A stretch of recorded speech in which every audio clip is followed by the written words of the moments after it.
Reciban un cordial saludo. Bienvenidos a la clase de mecánica estática, programada para hoy, miércoles 18 de junio.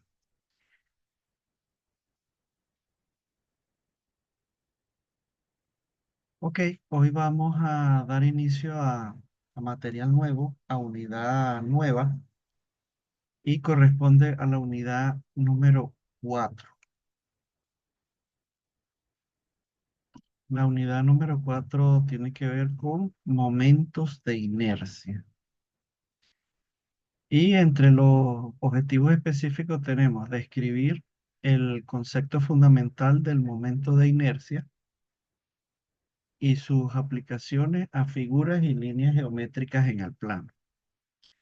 Determinar en forma analítica el momento de inercia. Bien, entonces vamos a entrar en materia de esta nueva unidad. Entonces dice así: el segundo momento o momento de inercia de un área. Es un concepto nuevo, ¿verdad? Que vamos a introducir a partir de hoy. Y dice así: la siguiente integral se conoce como el segundo momento o momento de inercia de una sección con respecto al eje X. Y se representa con la I latina, I de Italia, inercia. Y como es con respecto al eje X, pues se utiliza el subíndice X. Entonces, I sub X.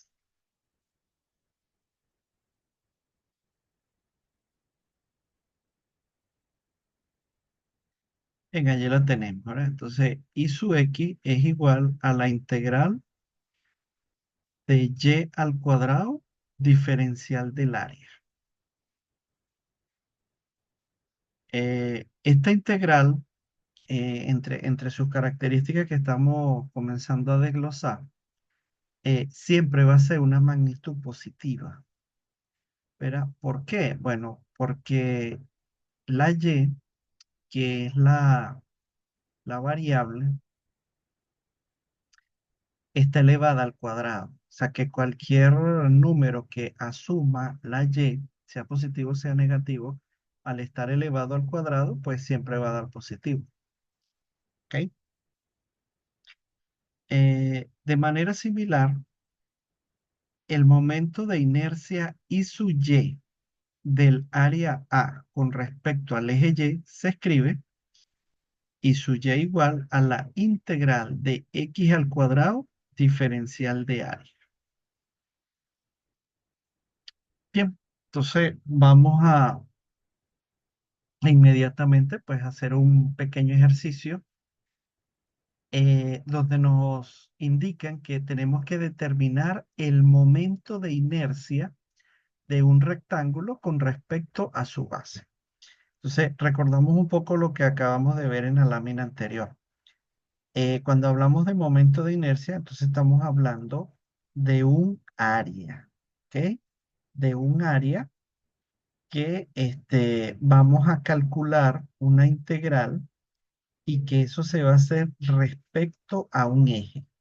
Entonces, en este caso, el área al que le vamos a calcular el momento de inercia es el área de un rectángulo, lo que hemos llamado en clases anteriores una figura base, ¿verdad? Una figura base, una forma básica, una forma componente que podemos utilizar junto con otras figuras base.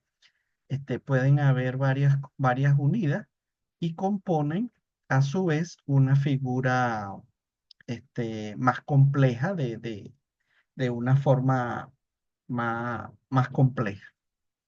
Entonces, pero en este caso vamos a comenzar entonces con una figura básica, un rectángulo. Y nos están indicando cuál es el eje respecto del cual vamos a calcular el momento de inercia. Y nos dicen que el eje con el que vamos a calcular es la base. Entonces, observen que en la base se encuentra el eje X, ¿verdad? Acá donde yo lo estoy resaltando en este momento. Es el eje X, el que está en la base del rectángulo. Bien, entonces calculemos. Entonces, lo que vamos a hacer para utilizar esa integral que acabamos de ver en la definición es dividir el rectángulo como en tiras paralelas al eje X, ¿verdad? Tal cual como lo estamos viendo ahorita, ¿verdad? Unas tiras que son unos elementos de área diferenciales, ¿verdad? Esas tiras tienen un ancho de Y, o sea, diferencial de Y, y claro, todas esas partículas que forman esos elementos infinitesimales de área, que forman esa tira, ellos están a la misma distancia del eje X, es decir, a la misma distancia Y, ¿ok? Indicando en la figura, me refiero a esta tira, ¿verdad? Esta tira que está de color negro, que es de ancho de su Y, diferencial de Y. Entonces, todos esos elementos diferenciales que conforman esta tira están a esta misma distancia, ¿verdad? Esta que yo estoy resaltando, a la distancia Y del eje X, ¿ok? Todos esos elementos de área están distanciados del eje X una distancia Y. Eso es lo que se refiere esta primera parte, ¿verdad? Que hemos considerado un rectángulo, una tira de diferencial de área, pero que está paralela al eje X. Bien, entonces planteo la integral por definición, ¿verdad? La inercia con respecto al eje X de esta área rectangular es igual a la integral de y al cuadrado por diferencial de área. Bien, pero nosotros al observar la figura hemos determinado que el diferencial de área que tenemos allí, que es ese rectángulo, tiene la siguiente área, ¿no? Valga la redundancia, ese diferencial de área que observamos acá en la figura, ese diferencial de color negro es una tira rectangular. Entonces, al ser una tira rectangular, en palabras más sencillas, estamos hablando de que es un rectángulo. Y al ser un rectángulo, entonces, ¿cuál es el diferencial de área? Bueno, el diferencial de área viene a ser esto que hemos reemplazado en el paréntesis, ¿verdad? En el rectángulo, el área es base por altura. Entonces, si observamos el dibujo, la base de ese rectángulo color negro, de esa tira, la base es esta misma B, ¿ok? Esta misma B es la base de ese rectángulo. Y la altura vendría a ser el diferencial de Y, ¿ok? Entonces, por eso lo he colocado en paréntesis para resaltarlo y que no haya lugar a duda, ¿no? Todo este paréntesis que tengo resaltado en este momento es el área de ese rectángulo negro y es lo que sustituye este diferencial de área, ¿ok? Diferencial de área, allí en la figura, ese rectángulo negro. Área de ese rectángulo negro, B por DY, es decir, base por altura. Bien, entonces, recuerden de los conocimientos de matemáticas, de, de cálculo integral, que el diferencial en una integral es el que me indica cuál es la variable. ¿Ok? Siempre el diferencial. Aquí pueden haber cualquier cantidad de letras dentro de la integral, pero ¿cuál de todas esas letras es la variable, es la función? Bueno, eso me lo indica el diferencial. Entonces aquí estamos viendo que el diferencial de y me indica que la variable es esta y cuadrado, lo cual quiere decir que todas las demás letras que estén aquí acompañando pasan a ser constantes. ¿Ok? Y como pasan a ser constantes, ellas pueden ser sacadas fuera de la integral. Pueden ser ubicadas acá al frente de la integral. ¿Ok? Entonces vamos a verlo. Ahí lo tienen, ¿ves? Entonces la b se ha sacado fuera de la integral y la explicación es esa, porque en esta integral es una constante. Allí la variable pasa a ser y cuadrado. Y bueno, al ser y cuadrado, pues la variable le aplicamos entonces, este, le aplicamos las tablas de integración normales que nosotros conocemos. ¿Ok?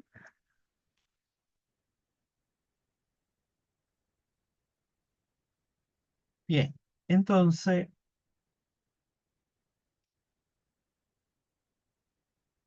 ok, hemos pasado, el siguiente paso ha sido el que explico a continuación. Eh, este es un recordatorio de lo que, o sea, de unos conocimientos que, bueno, deberían estar relativamente frescos en ustedes.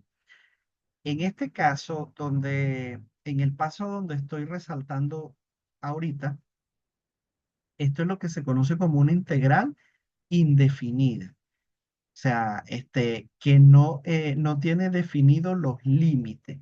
¿Ok? Es una integral así abierta.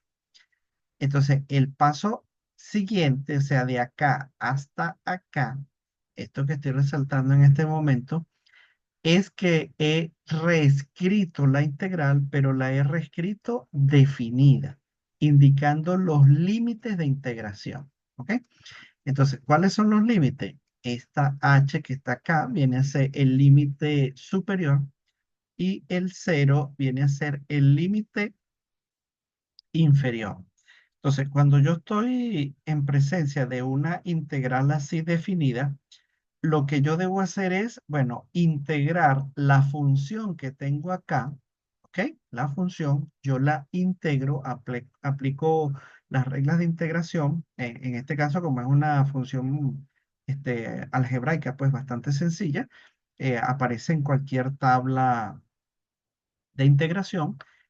Al aplicar la integración, yo evalúo esa, esa integral que he obtenido, esa nueva función, la evalúo en el límite superior menos la misma función, pero evaluada en el límite inferior. Eso es lo que indica esta integral. Un pequeño recordatorio allí para refrescar conocimiento, pero esto lo debieron haber visto en un curso de cálculo diferencial o integral que normalmente se ve previo a estas asignaturas. Entonces, continuando al paso siguiente, allí lo tenemos. ¿Ves?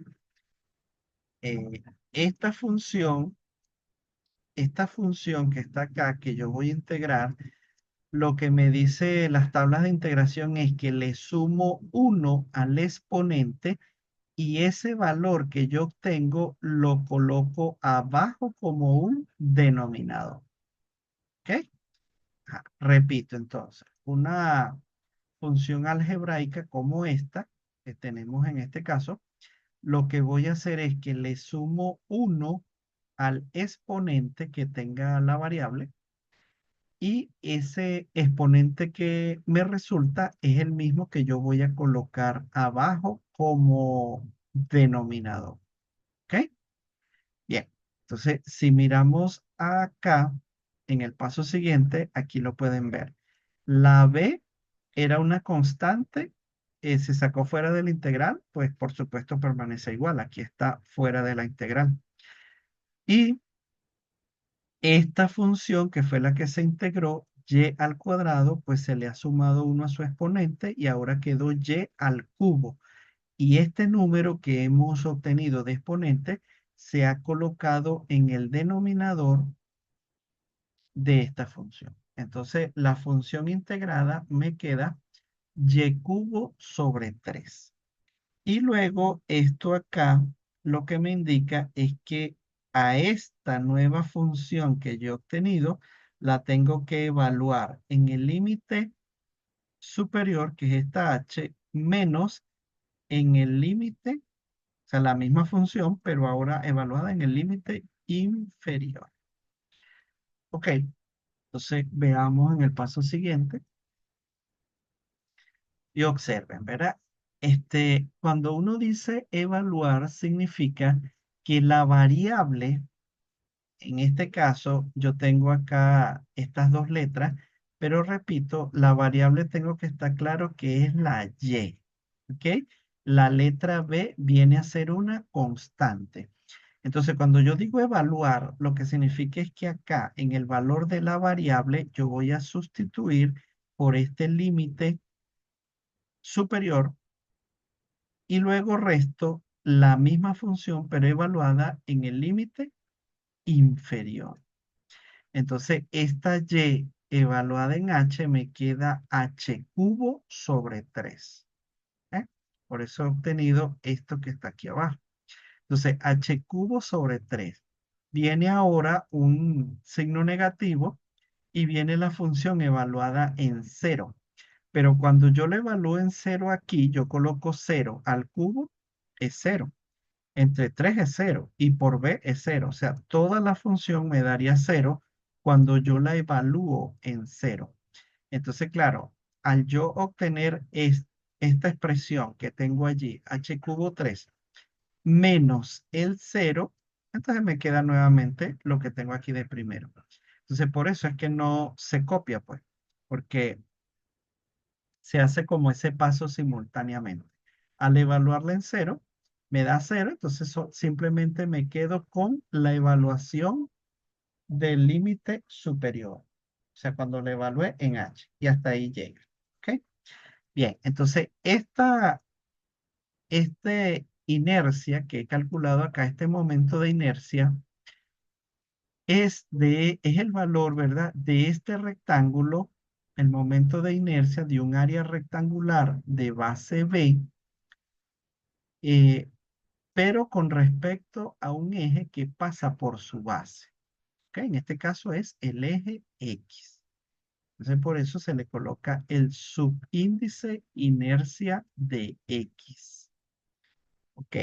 Y bueno, entonces este rectángulo viene a ser de una base constante y la altura pues variaba, por eso se integra desde que la altura es cero, o sea que nace aquí en el eje X, hasta que alcanza el valor de h.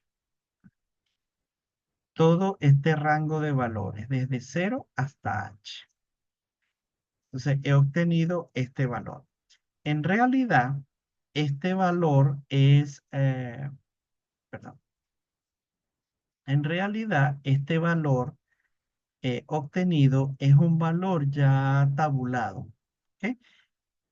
Sin embargo, bueno, se hace el ejercicio para que se tenga una idea de cómo se obtiene. ¿Ok? Entonces, cuando veamos un poquito más adelante las tablas de momentos de inercia, de figuras así básicas, de figuras de componentes, ustedes se van a dar cuenta que este es el resultado que está allí. ¿Verdad? Para la inercia, para un rectángulo, es este valor. Base por altura al cubo entre 3. Bien, vamos a continuar. Ok, hay otro concepto nuevo que vamos a conocer hoy, que es el momento polar de inercia. Entonces dice así. La siguiente integral se conoce como el momento polar de inercia del área A con respecto al polo cero, donde R es la distancia desde el punto cero hasta el área elemental diferencial de área. ¿Ok? Bien, ahí tenemos expresada entonces la integral. Se representa con una letra J, el subíndice O, de que está siendo calculado este momento polar, está siendo calculado respecto a este polo O, respecto a este punto. Bueno, efectivamente, como lo decía el enunciado, es una integral. Aquí observamos el símbolo de integral. Y fíjense que es un radio al cuadrado por un diferencial de área. Entonces, acá en la figura esquemática que estamos observando, vemos un sistema de referencia, está el eje X, está el eje Y, ambos ejes coordenados se cruzan acá en el punto cero, donde estoy resaltando en este momento, y este valor de R es como parecido al vector posición que veíamos varias clases atrás cuando veíamos el primer concepto de momento. Veíamos que la magnitud de momento era una magnitud vectorial y que se obtenía como un producto cruz. Era un producto cruz de dos vectores. Entonces, el producto cruz de dos vectores generaba un nuevo vector que era el vector momento. Y esos dos vectores que participaban en el producto cruz, recordemos que eran la R, el vector posición, cruz F. Y F pues era el vector fuerza. Bien, ese recordatorio era para refrescar que la R en aquel momento era como un vector posición, ¿verdad? Y acá pues funge con similar significado, ¿verdad? El vector R viene a ser este que está acá, parte del origen del sistema de referencia. ¿Nos recuerdan que así era como yo lo explicaba?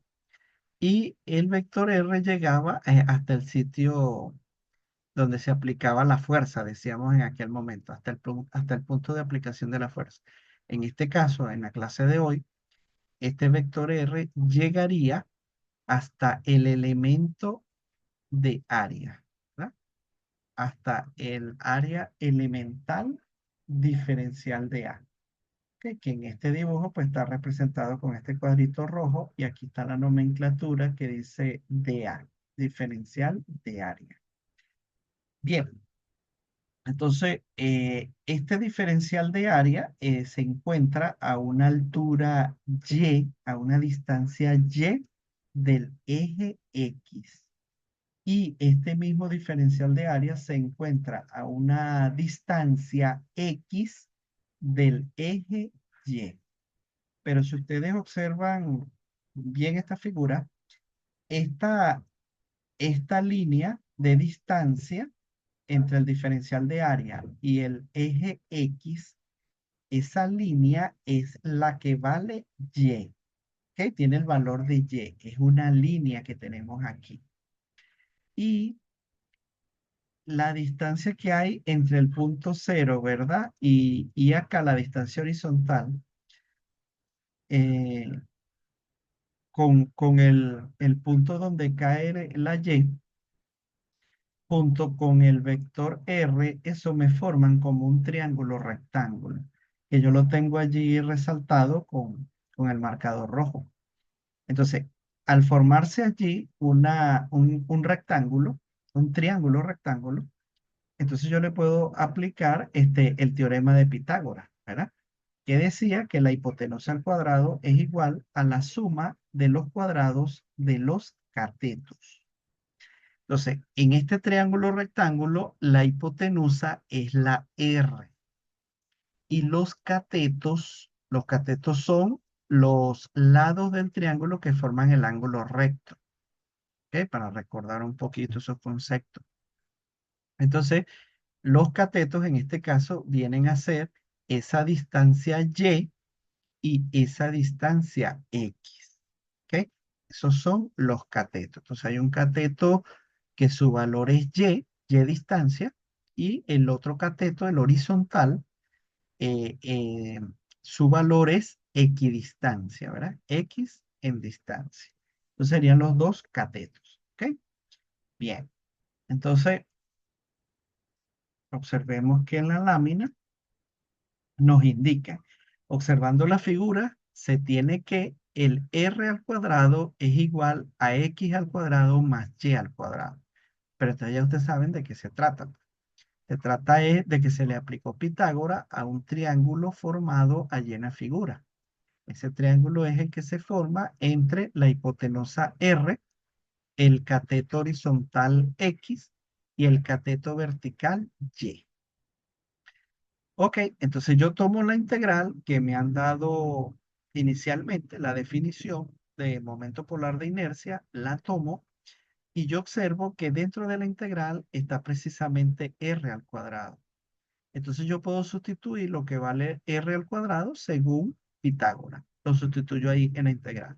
Entonces veamos cómo nos queda. Allí lo tenemos. Entonces, integral de x al cuadrado más y al cuadrado, diferencial de área. Ok, al observar esa suma, entonces yo puedo separar esta integral en dos integrales. ¿Ya? Entonces puedo decir, perdón, puedo decir que la integral de la suma es igual a la suma de las integrales. Entonces lo vemos en el paso siguiente. Ahí lo tenemos. Entonces, eso se transforma en dos integrales. La integral de x cuadrado, diferencial de área, más integral de y al cuadrado, diferencial de área. Ok. Y luego a eso le podemos aplicar la siguiente deducción. Esta integral que estamos viendo acá es la que vimos al inicio de la clase. Es la integral de momento de inercia de y. Por eso entonces yo lo he sustituido aquí. Momento de inercia y, o con respecto al eje y. Y esta segunda integral es por definición la que vimos al inicio de la clase de hoy. Es el momento de inercia con respecto al eje X. Y por eso se ha sustituido por su forma de denotarlo y su X.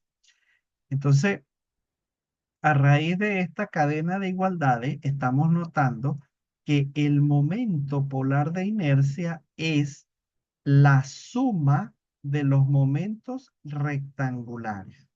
¿Ya?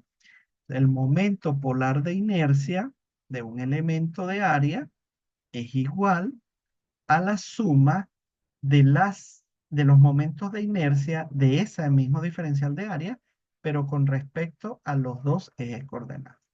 ¿Ok?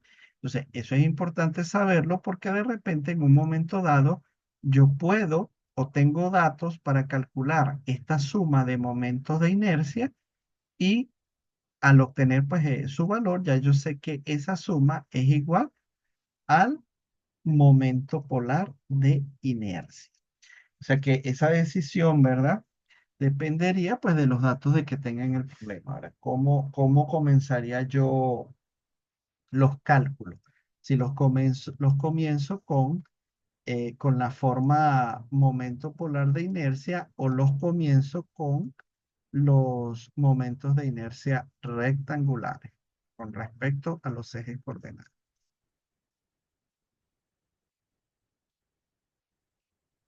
Entonces dice así, de lo anterior se deduce que el momento polar de inercia de un área dada puede calcularse a partir de los momentos rectangulares de inercia y su X, E y su Y del mismo área, si dichas cantidades ya son conocidas. Bien, concepto nuevo también, radio de giro de un área.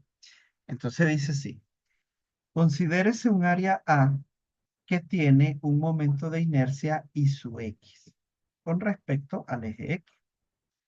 Si el área A se concentra y mantiene el mismo momento de inercia y su X con respecto al mismo eje X, dicha área A debe ser colocada a una distancia K desde el eje X.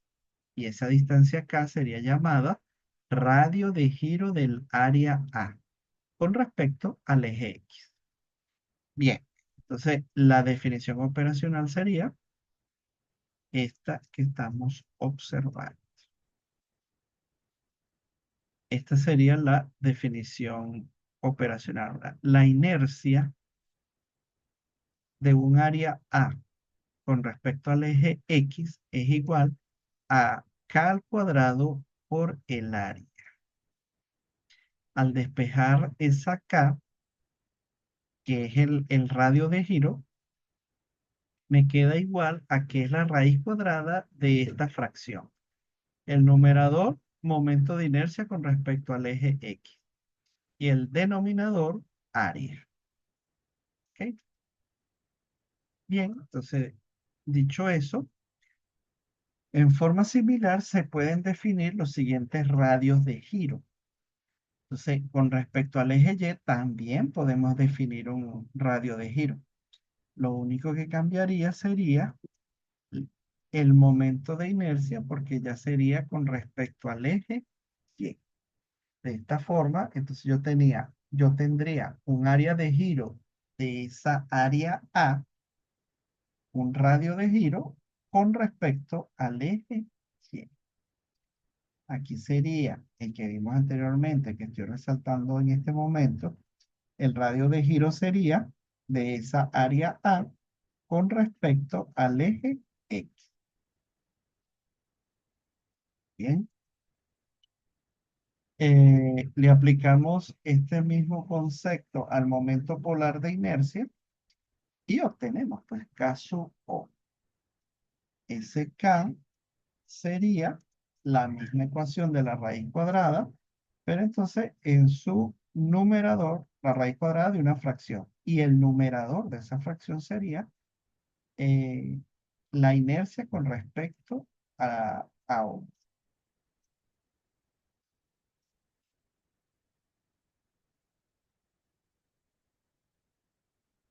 Observamos que también se cumple la siguiente relación, que el radio de giro del momento polar, el cuadrado de ese radio de giro, es igual a la suma de los cuadrados de los radios de giro de los ejes coordenados X y Y.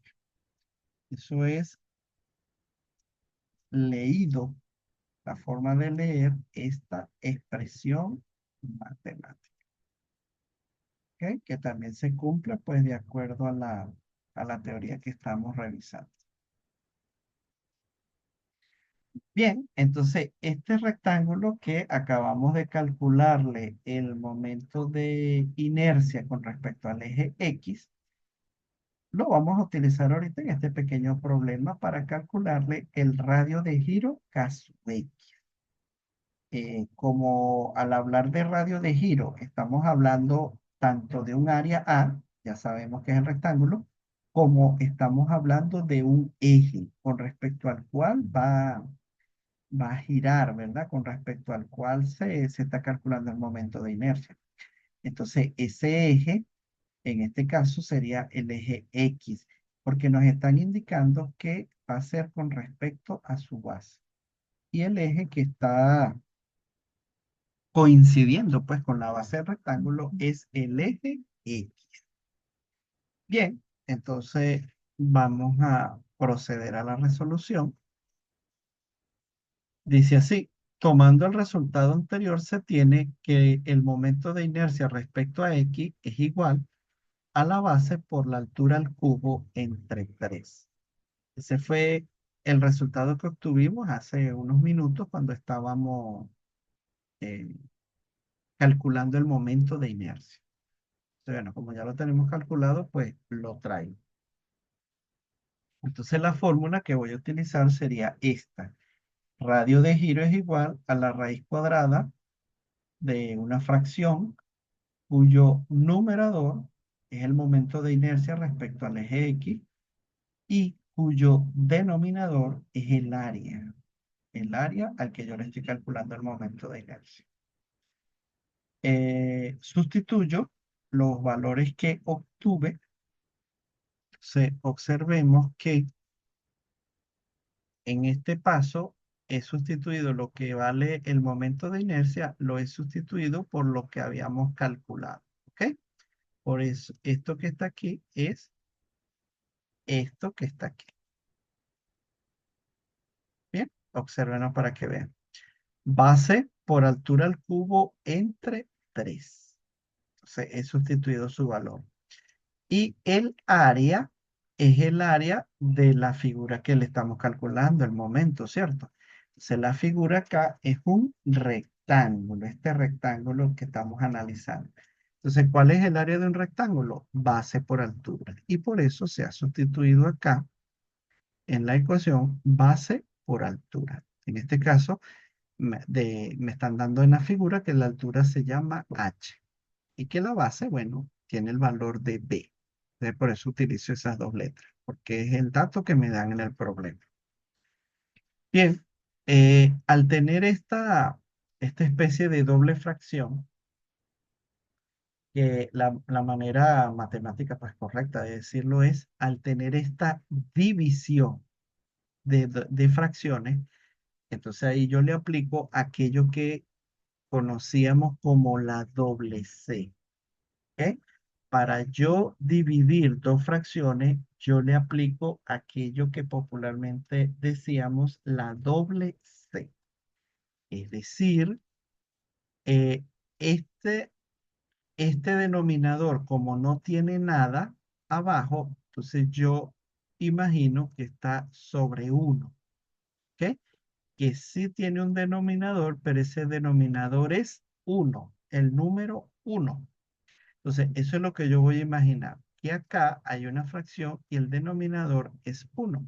Entonces, el aplicar la doble C es este con el 1 y el 3 con el área. ¿Eh? Lo voy a repetir para que lo refresque.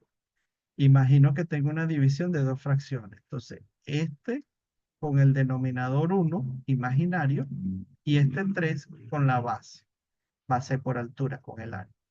Entonces, claro, al hacer eso parece una doble C. Entonces, observe, esta base altura cubo por 1 queda igual. Base por altura al cubo. Aquí lo tenemos. Ese es el resultado.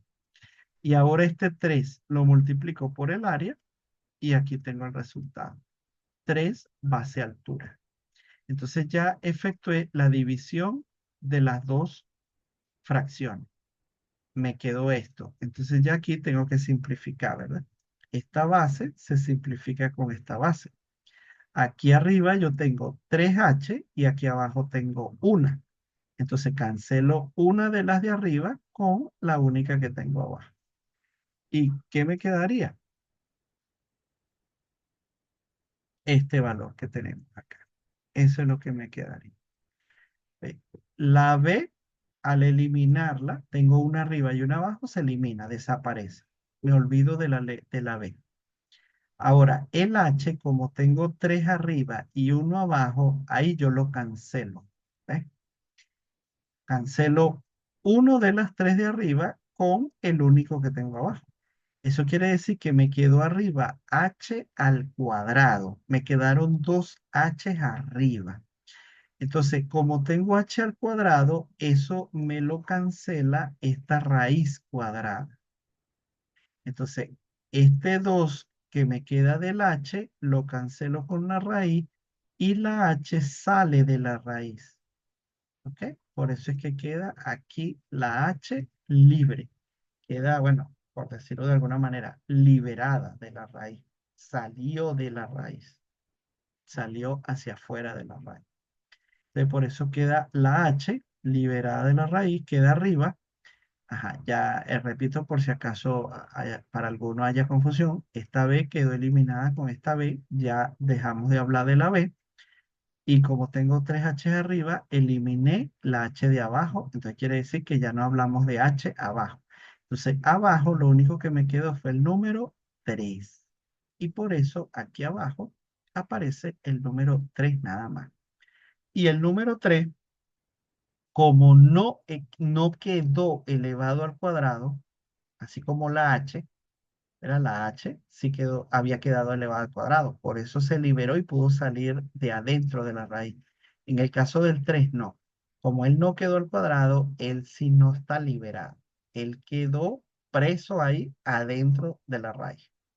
Entonces, ese radio de giro viene a ser h sobre raíz cuadrada de 3. Ese es el valor del radio de giro para este caso.